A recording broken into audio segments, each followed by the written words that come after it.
Okay, so thanks everyone for being here this afternoon. And thank you also to the Sequential Artist Workshop for partnering with the Black Mountain Institute. Just so we're all clear, this workshop will run about an hour with time for sharing afterwards, okay? Now, welcome everyone to Tom Hart's workshop on narrative voice in comics.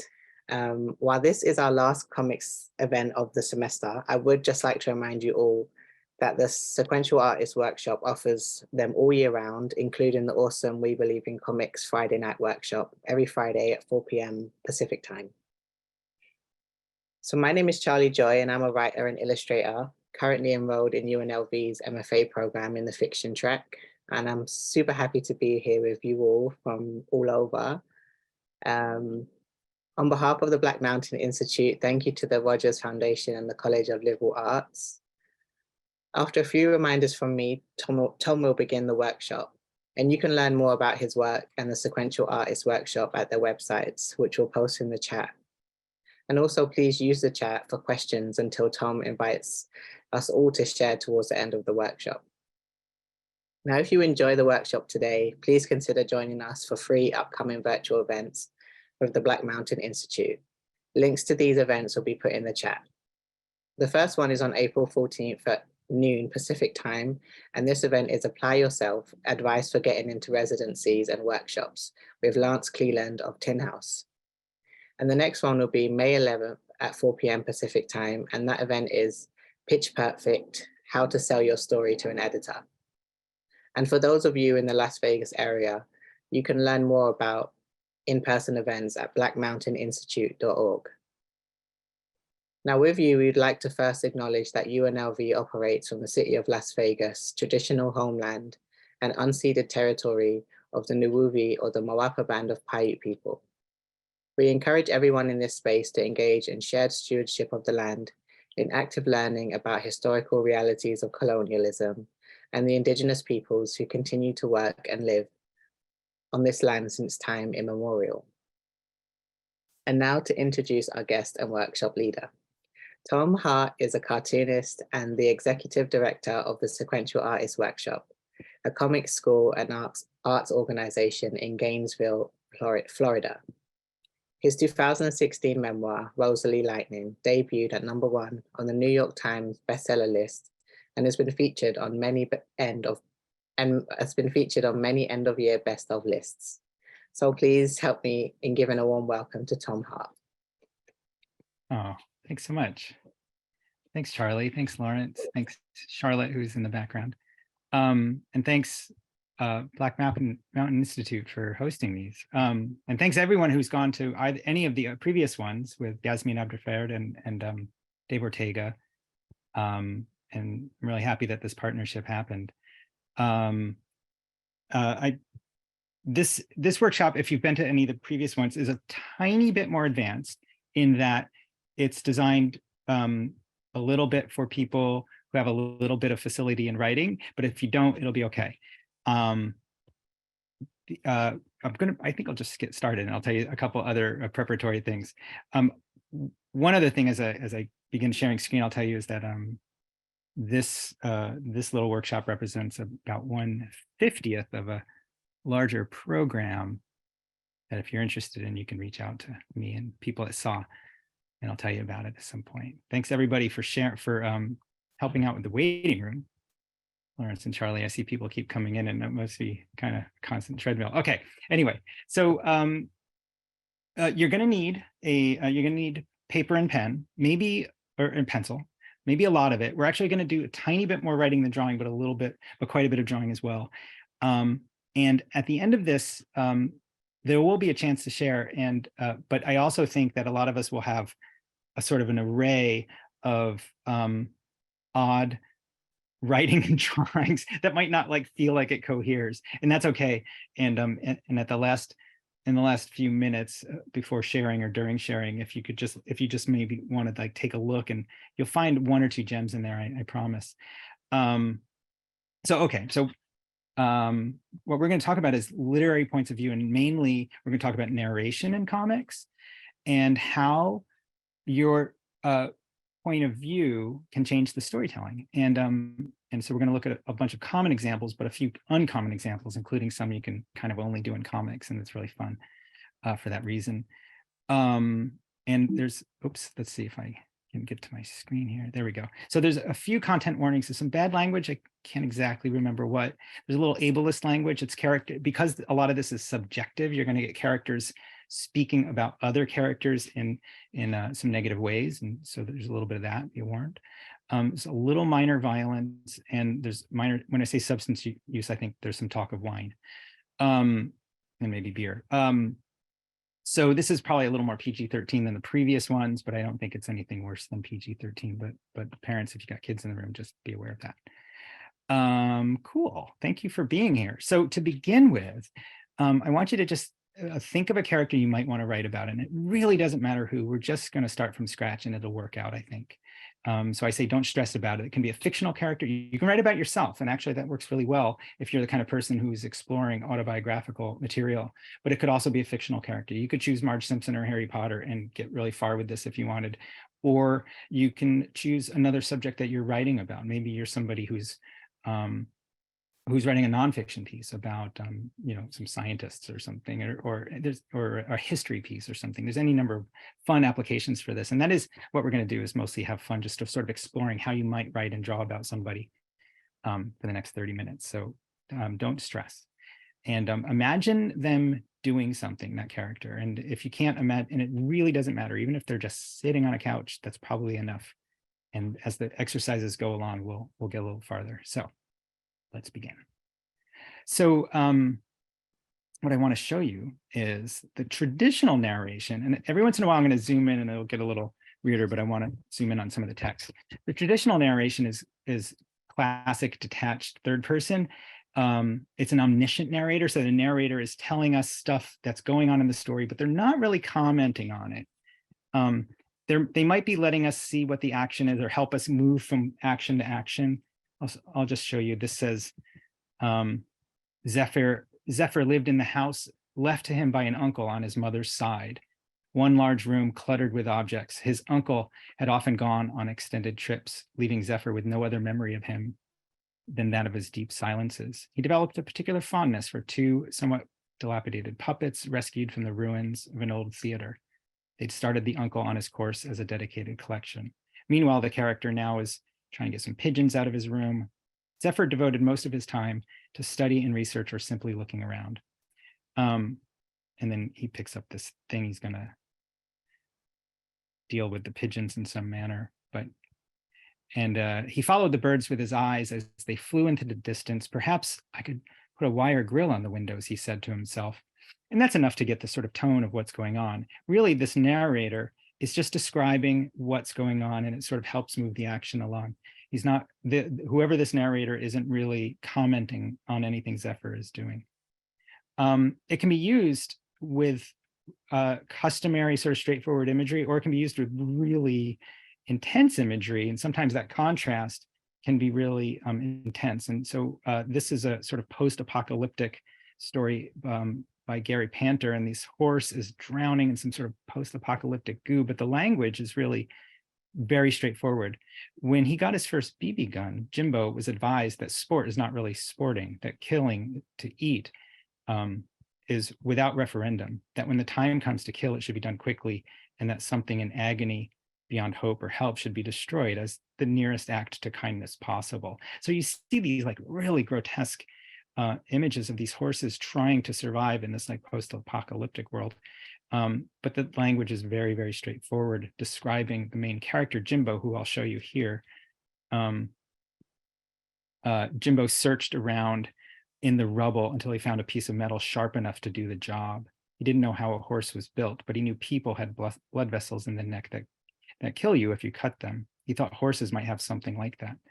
The horse might have been dead when he got over to it. It wasn't moving or breathing, but he didn't think it was completely gone. And again, the tone of the text isn't very emotional. It's not very psychological. It's very straightforward. The imagery in this instance is.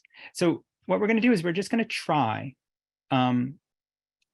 I say 2 to 3 minutes. I'm going to stop us at 2 so we can move on. Begin a narrative in a common objective third person. So whatever character you've chosen, if it's Bart Simpson or if it's yourself or it's Marge Simpson, we'll go for 2 minutes, and I'll let you know when it's a minute and a half. Just write about that character. Does that make sense? And if it doesn't, feel free to notice it and tell me in the chat, and Lawrence and Charlie can say stop. All right, timer's on, 1.5 minutes.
Okay, let's have another 30 seconds.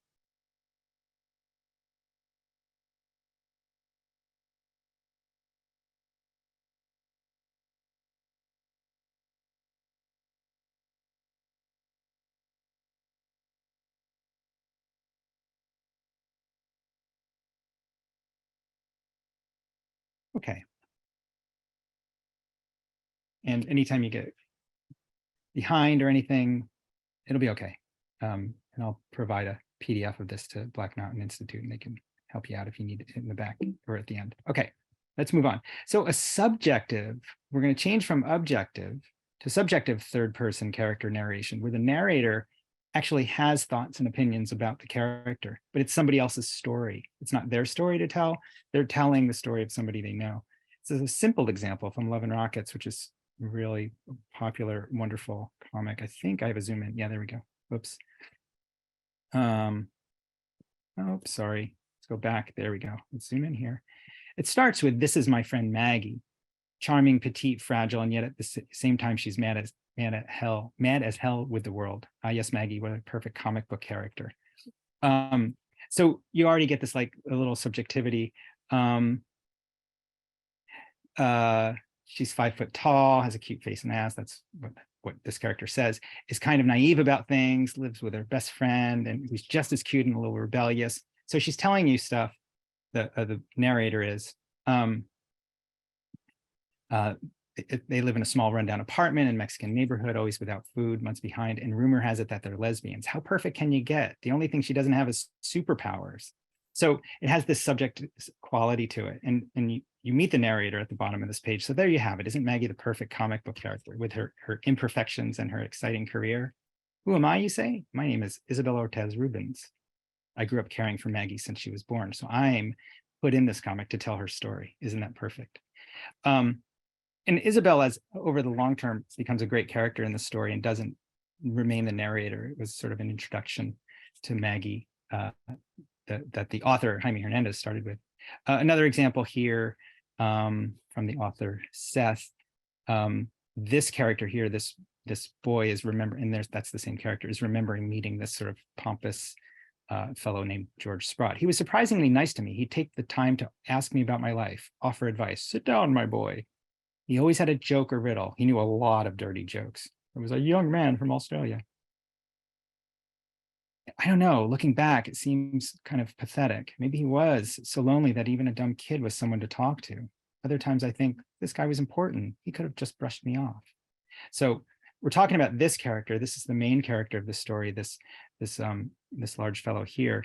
And after he dies, a bellhop, a lot of characters tell this character's story from sort of subjectively. After he died, I went through his rooms and just stood there and looked around.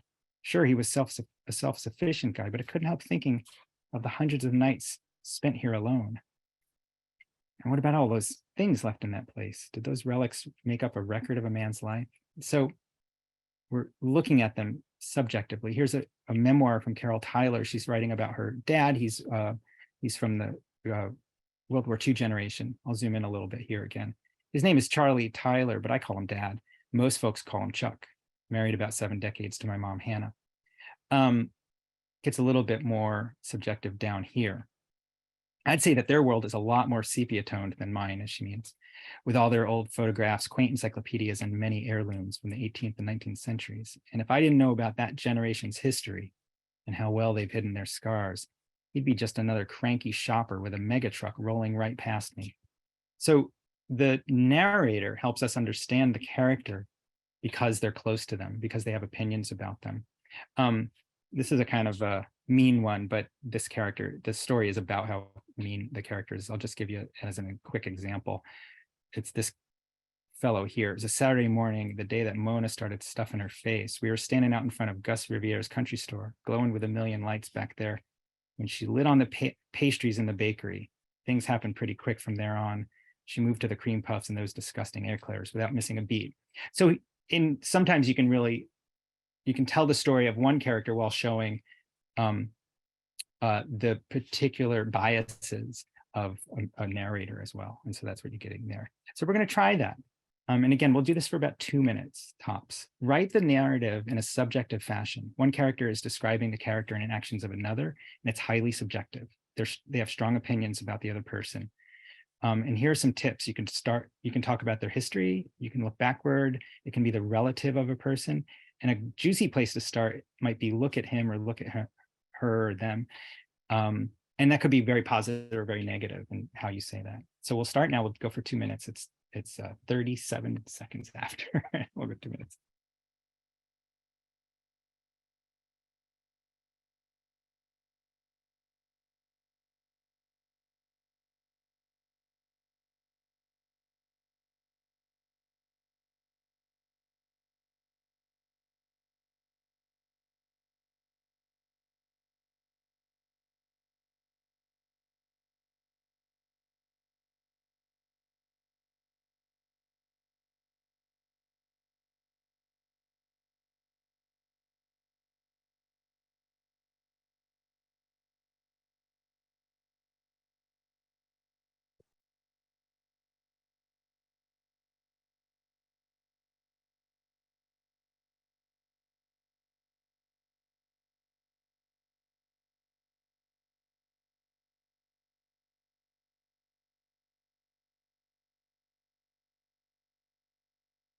Okay, 1 more minute.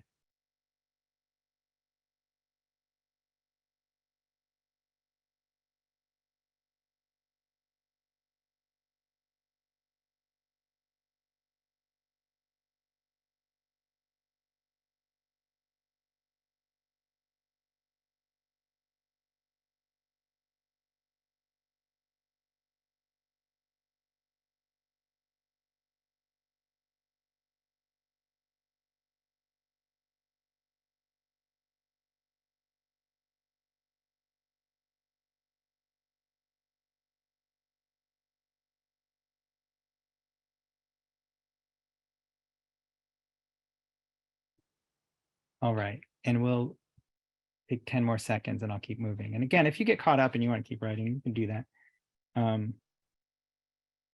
Okay, so we're going to move on. This next one is autobiography. It's first person. We're going to write about ourselves, or we're going to see examples where the characters are speaking their own story. This is from Bishak Som's Spellbound. It's a really marvelous book. Ugh, woke up way too late and felt like a slob and a complete loser.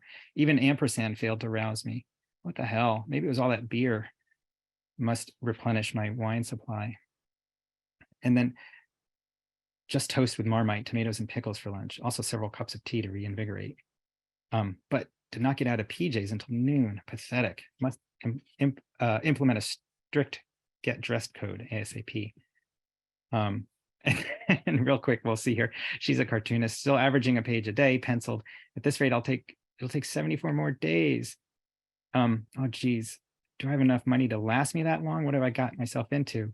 And she says, F it, I deserve to order in. I'm gonna get an artichoke and olive pizza. And then she says to her cat, I love you so much. And then she says, oh shit, I is drunk. So we're watching the story unfold, but we're getting her own sort of impressions of herself, right? And that's what happens. It can be self-deprecating. This image from Chris, where the lady says she's talking about the time I was reading Somerset Maugham. Here I am down here. The embroidered sweaters, the costume jewelry. I remember genuinely wanting to be old then, to act as if the business of my life was already all but over, and that I was preternaturally wise because of it. God, the stupid things you'll do to try to meet boys. It can also be grandiose. This is from Watchmen. This is the character, Dr. Manhattan, and he's just revealing his powers for the first time. And he's saying, their bleached faces stare up at me, pale and insubstantial. So he's looking down on these people, right? He's telling his own story, and he's even subjectively realizing that these people are nothing compared to him. And likewise, I'm reading some of these rather quickly, but that's for time. This is Eddie Campbell's autobiography. I wander up behind the esplanade, looking down on the sea, and I am the adrenaline rushing through the streets, and I have an insight. I'm the only element of continuity in my own life. So again, it's very subjective. What are we thinking about our own self in our own story? This character in the last panel, I guess so. He's talking about his story as it's happening. He's being interviewed on television. I get so tired of smug parasites who think they have the God-given right to second guess the work of a professional. He's the professional. One last example, a really marvelous example, because it's very visual and it's very raw. This is Kim Cran's Blossoms and Bones. My mouth is watering with shame. And if you ever get a look at this book, you can see it's really raw in this way, and you're watching her story unfold through subjective autobiography. And I'll talk more about her one more time. So let's try this again. And now we're gonna, add panels. So we'll do this again, 2 minutes, but we'll do writing and drawing, and just draw as roughly as you can manage. Depict the action as subjective autobiography. The character is full of ideas and opinions, maybe unreliably so. So the character is narrating their own story. You can make them grandiose, self-deprecating, or even delusional. And if you want to push it a little farther, create a duality in the words and pictures. They don't have to echo each other. Create 3 panels with narrative and pictures in each. How's the character narrating the action? That makes sense? I'm not monitoring the chat, so I hope this makes sense. So let's do it for 2 minutes. Draw stick figures if you need to, and let's give it a shot. So this is first person subjective.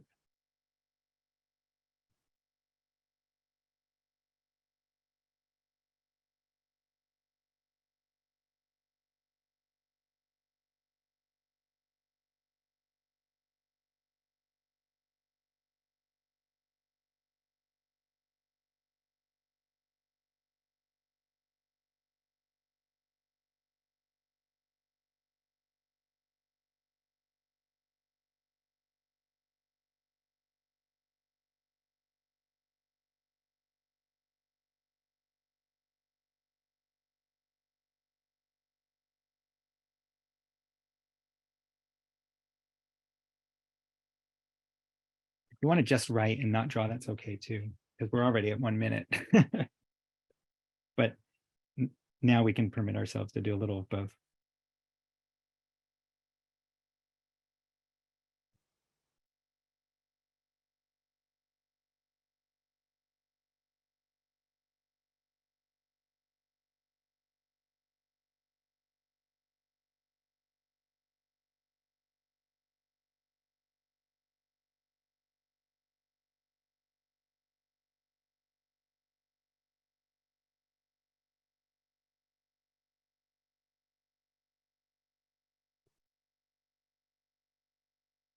Okay, we'll go 20 more seconds.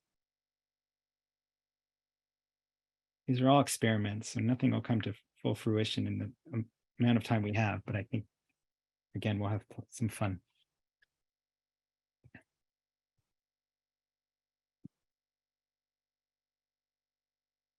All right, we're going to move on to the next thing, which is letter and diary.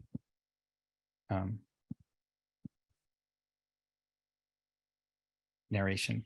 Lots of examples of this. I'm not going to read every slide I have, but there are lots of examples. Even Batman Year One, the origin story of Batman, is largely told through diary entries, both by Commissioner Gordon and Batman, and they each have different stories to tell. Even on page 1, I think this might be the earliest pages, where as we see Commissioner Gordon writing in his diary, Gotham City, maybe it's all I deserve now, maybe it's just my time in hell. 12 hours, my stomach's been trying to eat itself for the last 5. It's also sort of like subjective first person in some ways.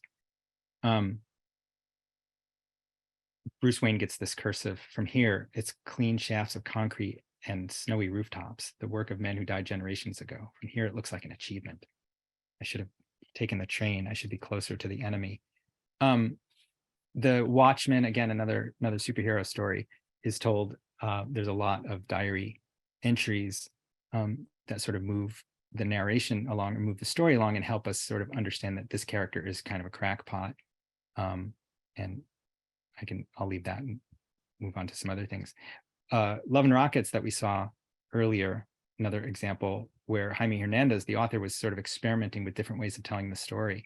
Day one, well, here we are. Sorry, I've taken so long to write, but we have to go about 90 miles into Zato to mail a letter, and the express here is so slow. But anyway, remember when I told you we were working deep in the jungle? I didn't even know it would be deep, deep, deep jungle, where the local native language is so complex that even the closest tribes, which are several miles away, can't make it out. I mean, this jungle's so deep that if the rocket we have to fix didn't open up some space when it crash landed, we'd all be living in the trees. So it's this fun story about working on rockets. And it's also there are these dinosaurs. It was in when Jaime Hernandez was exploring all sorts of crazy plot ideas, but he did it with Maggie writing a letter home to Hopi.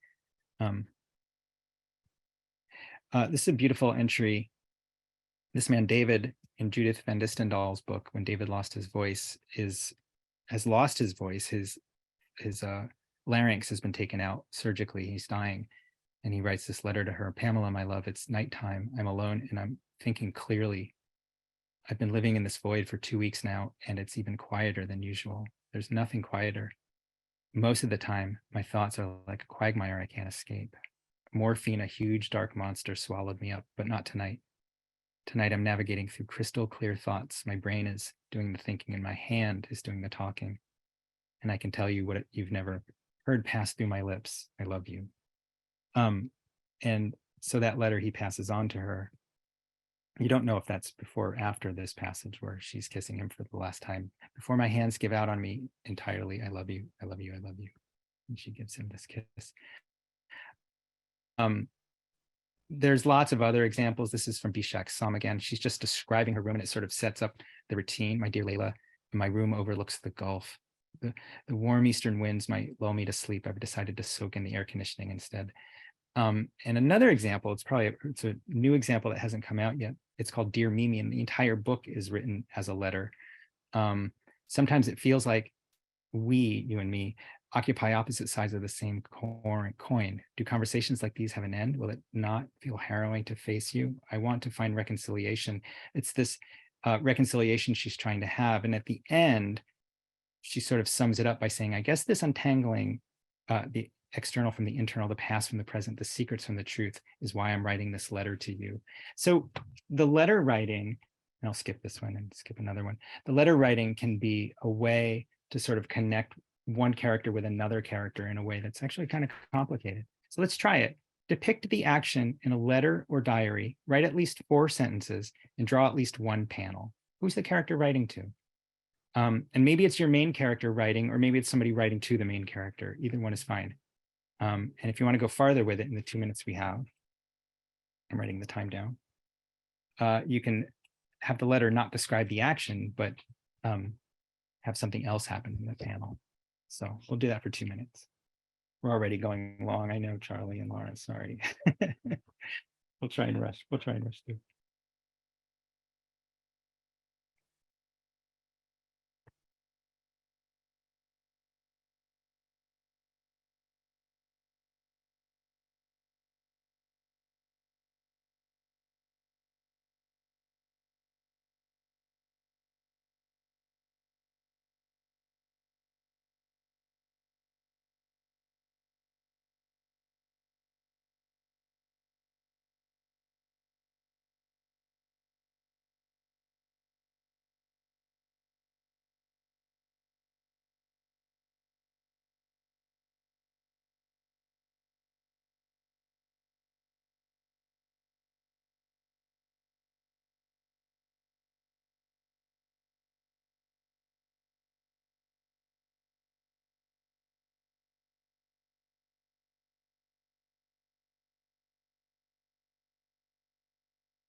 Okay, about 30 more seconds on this one.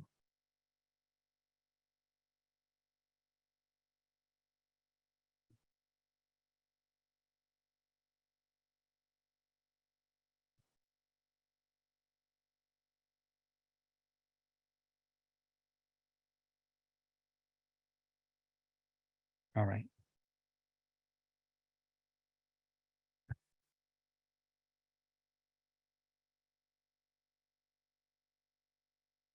All right, so we'll move on to interior monologue.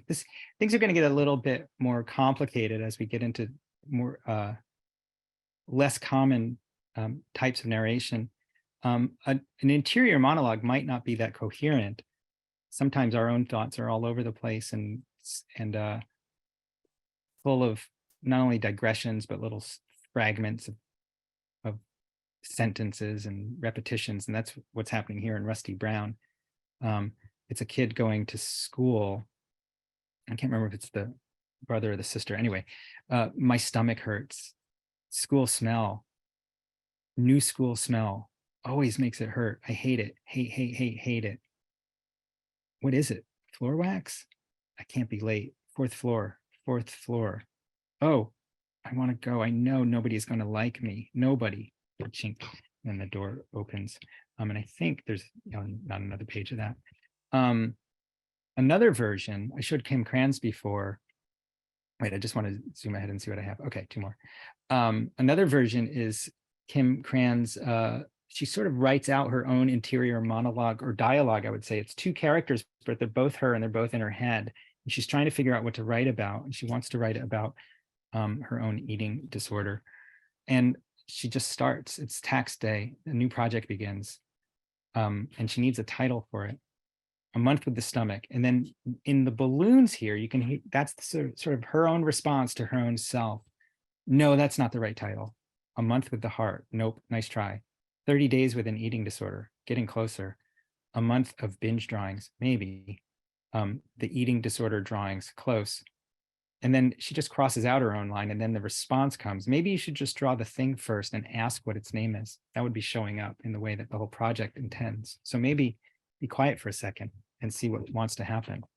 Just start drawing it right now? Yes. With no plan? Yes. Without a way to frame it? Yes. Manage it? Yes. Present it? Yes. Just draw the feeling? Yes. And so now the second voice is more in control than previously. It makes me feel sick just thinking about it. It's okay. I'm already ashamed. It's okay. It makes me want to eat. Perfect. Of course it does. Draw the feeling. After I eat? No, now. My mouth is watering with shame. This is the page prior to the one I showed you before. Wow, look at that title.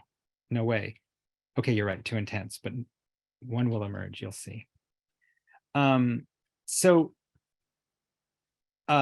So they can be really scattered, and they can also be an interior monologue can be really scattered, and they can be kind of dreamlike in some ways. And this is actually a dream comic, but it's a pretty good reflection of the kind of thing that can happen in that kind of mind, that kind of mindset rather. This woman is waking up in a dream. Mother? Oh my God, it is Mother. But I thought she died. Didn't she die? Is it possible for me to have mistaken this fact? Oh my God, oh my God, oh my God. The attic? She's in the attic? Open. Oh my God, it's true. She's in the attic. How could I have forgotten about her? What have I been doing these last 30 years? So that kind of narration, I don't know what your interior monologue is like. Maybe it's like this, maybe it's not, but now's a good chance to give it a shot. Again, we'll go for maybe 1 minute. 1 or 2 panels depicting, I say 5 sentences, let's say 2 to 3, of a main character's interior monologue or stream of consciousness. Depict what he, she, or them are thinking while they're doing something active. That makes sense? Interior monologue. Maybe it's scattered. Maybe it's very revealing. Maybe you don't know what it is yet. That's okay. We'll go 1 minute 30.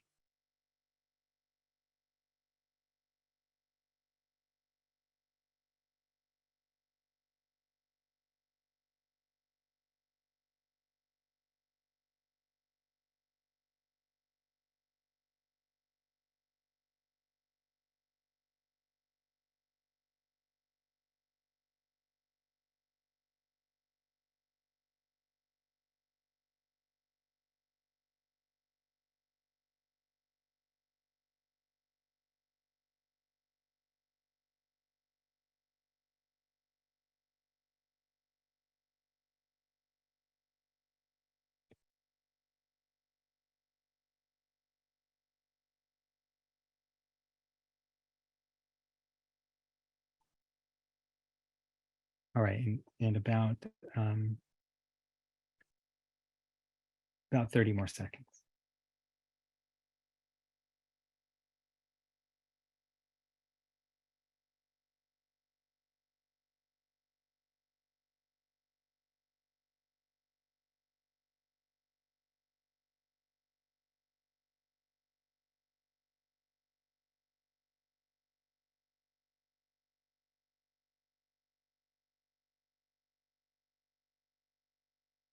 All right, we'll move on. And again, don't feel bad if you're fine behind. Okay, now we're going to get into the really interesting stuff as we sort of finish up. Interior monologue visual. So in comics, it's a visual art form, and we can play around with that. And you'll have to excuse my bad French, but I think you'll be able to see what's going on in the visuals even without my bad translation. I believe that these children are asking their father if they can get a cat. Are you okay, Papa? Oh yeah, why? And the father is thinking about the cat, and he's not really into the idea of getting a cat. You seem unwell. No, I'm fine, nothing's wrong. But this cat is in his head, and it's about to sort of pounce on the little girl. Oh, everything's fine. He manages to sort of cage it back in. So we just so there's something we'd like. Oh, and then we want to take a trip to see our brother. Is that okay? Yeah, sure. And the cat sort of flees. So it's just an odd sort of way to sort of in a subjective way, but also kind of in a interior monologue kind of way, show what's going on in the person's head. Here's another example that's actually a little more clear. He's in a train. He's a bit doesn't really like people very much. And this woman sort of starts talking to him. Sorry, I want to zoom in. There we go. Here we go. Sorry, trying to get that. There we go. This woman starts talking to him. Oh, are you from Paris? That's where my brother's from Marseille, stuff like that. And she's just overwhelming him, and he's feeling sort of caged in. It's not what really is happening. He's just starting to feel caged in. And so we see that as she talks more and more over top of him. And then finally he breaks free, and actually breaks free of that entire cage and runs out of the train with this sort of like on fire. And again, what we're seeing is his mood and his feelings just drawn out visually, and we're not really seeing anything real, you know. And the same thing happens when he's on the subway, and he just is thinking about mortality, and he's thinking about all these people dead. He's thinking about all these bones, and he's thinking about just existence and history, and how everybody is just, you know, this pile of bones. And again, like in the last train scene, he runs out with all these sort of skulls trailing behind him as he runs out into the train station. It's actually, in a funny way, it's related to what we saw in Mad Magazine a long time ago, with Sergio Aragonés used to do these little shadow drawings where you'd see a scene. This man is just stepped in dog poop that this dog has left behind, but he's imagining himself throwing the shoe at the lady, right? So he's like, in what you're seeing in the shadows are the dreams and wishes, and sometimes the dark dreams and wishes, but other times just the dreams and wishes of the character. So this little child is playing in the sand, but imagining themselves to be an astronaut, you know. This person having such frustrating time with this candy machine is wishing that they had a bazooka that they could blow the machine through, or blow into the machine. These ladies wishing they could take scissors to this hippie's hair, you know, in this manic sort of display of glee that they're not expressing in the decor, you know, the sort of normal decorum that they're exhibiting as they walk down the street. So that's one more thing we're going to try. Whoops. So let's try that now. Let's do it for a panel or two. We'll give ourselves a minute and a half again. Depict what's in the main character's head as they're doing something, and depict it visually. It says 3 panels. Let's just try 1 or 2 in a minute and a half.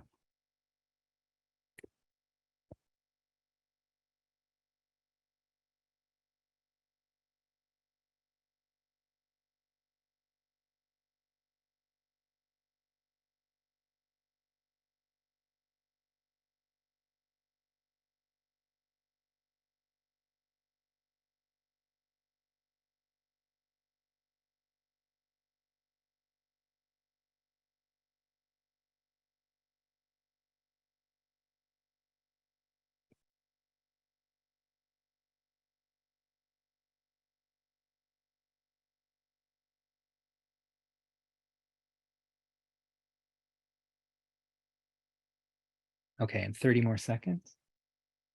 Just getting scribbles down is enough a lot of times.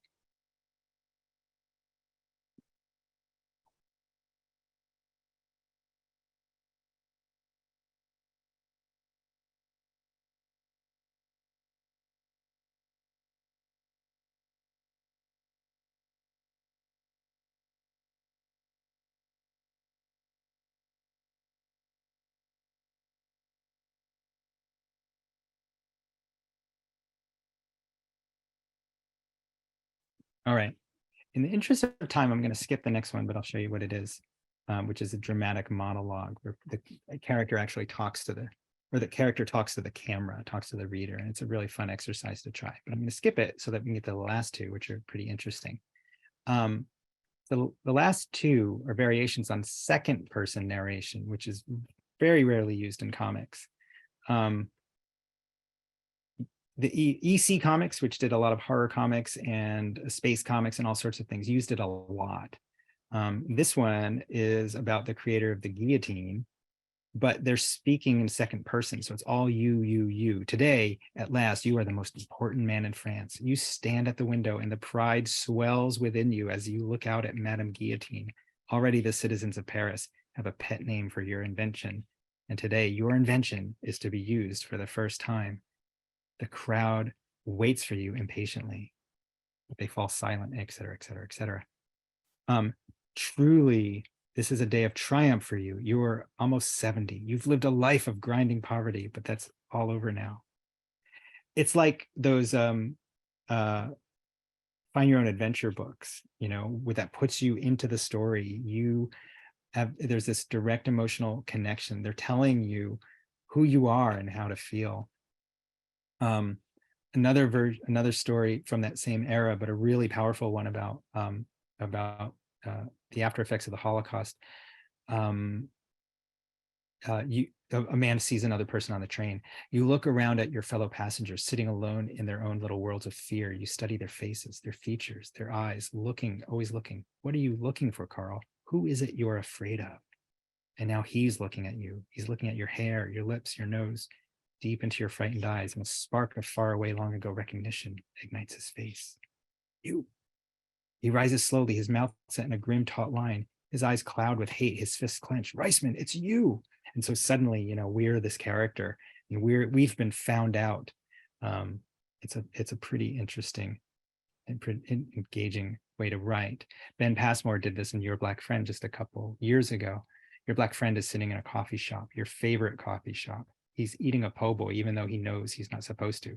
He's hoping white guilt will keep the barista from confronting him about it.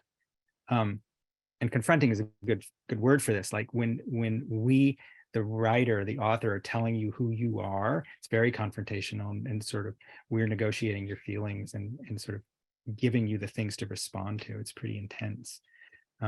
This is a little violent. I'll just read one or two panels, but it's from it's from a Korean war comic by Harvey Kurtzman. It's a great comic. It's an anti-war comic.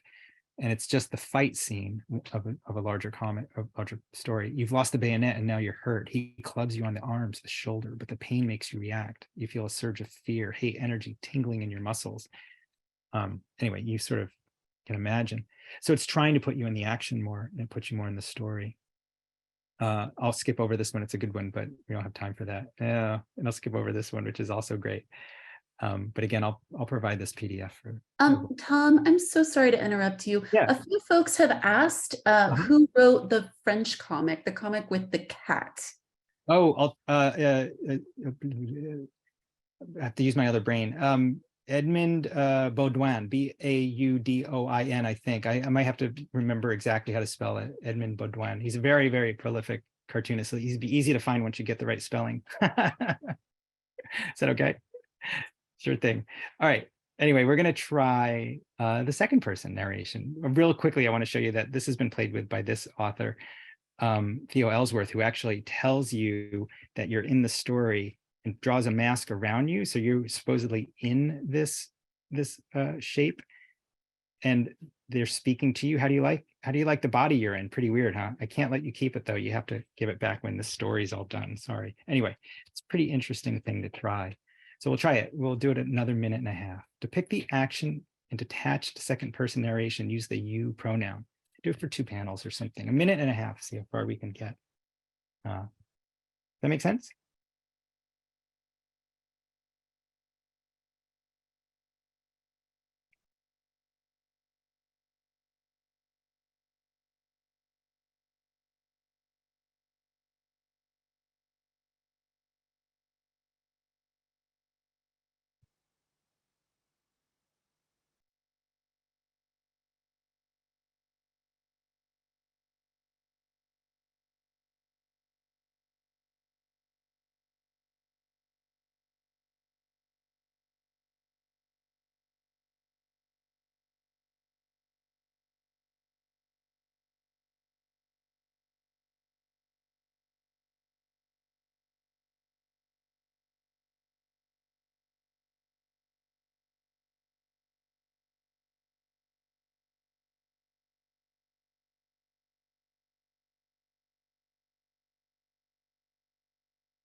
Okay. I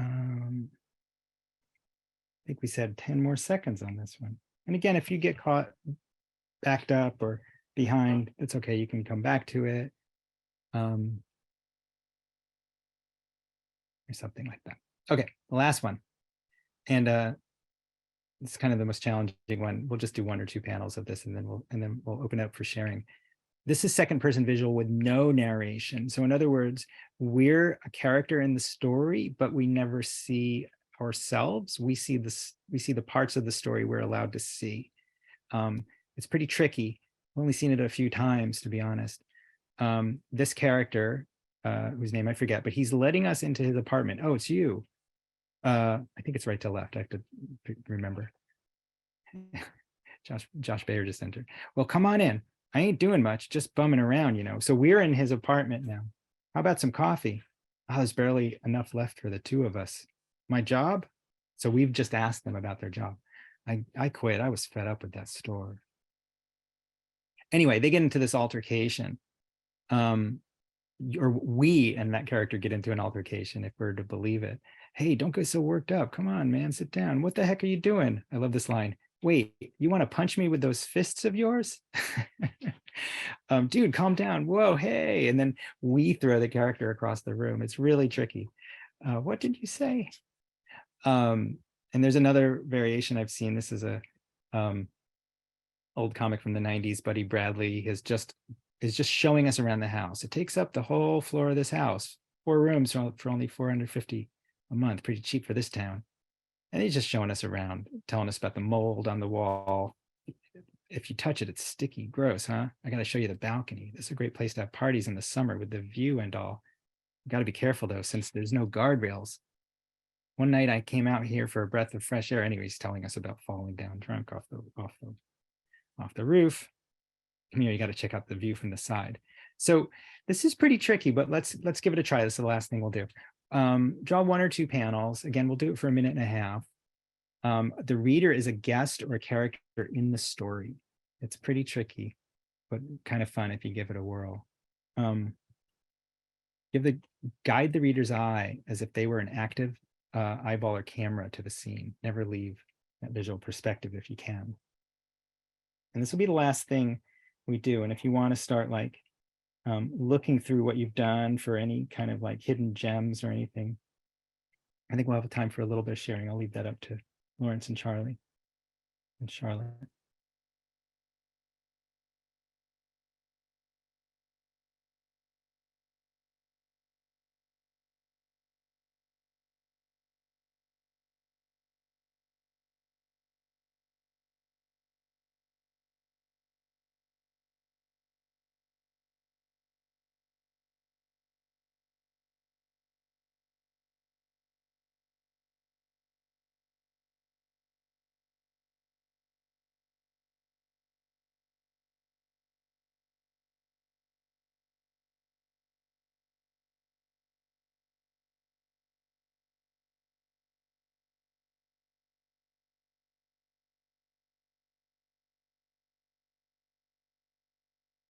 Okay, about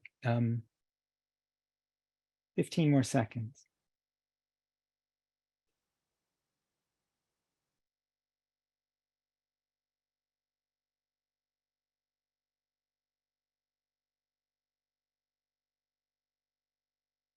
Okay, and this was designed to be a little bit challenging, but also to push us to think about comics in new ways.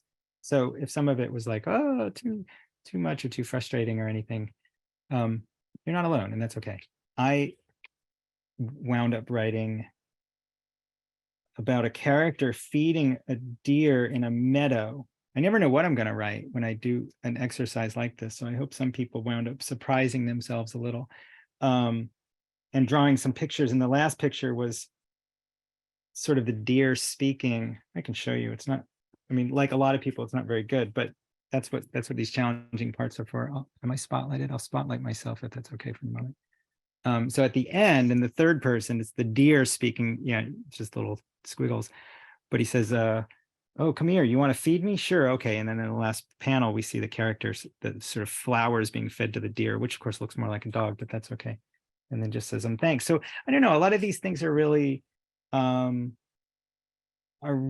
strange. And a lot of odd things come out of it.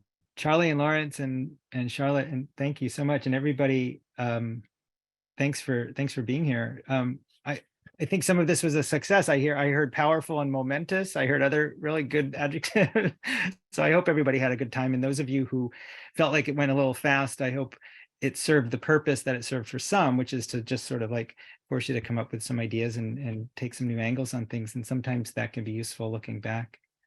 So I'm really grateful for everybody who's been here. And again, I'll mention in a quick mention of self-promotion is that this is like 1/50th of what we do in our comic certificate program at SAW. You can find it at sawcomics.org, but it's we run through a whole bunch of exercises to get you making graphic novels, and this is like literally about 50th of it. Thanks everyone for attending. We really appreciate it. And we'll look forward to seeing you at the next virtual event with BMI, and hope that you check out the amazing courses available at SAW. Thanks everybody. Have a great weekend. Have a great evening, afternoon, whatever you're experiencing right now. All right.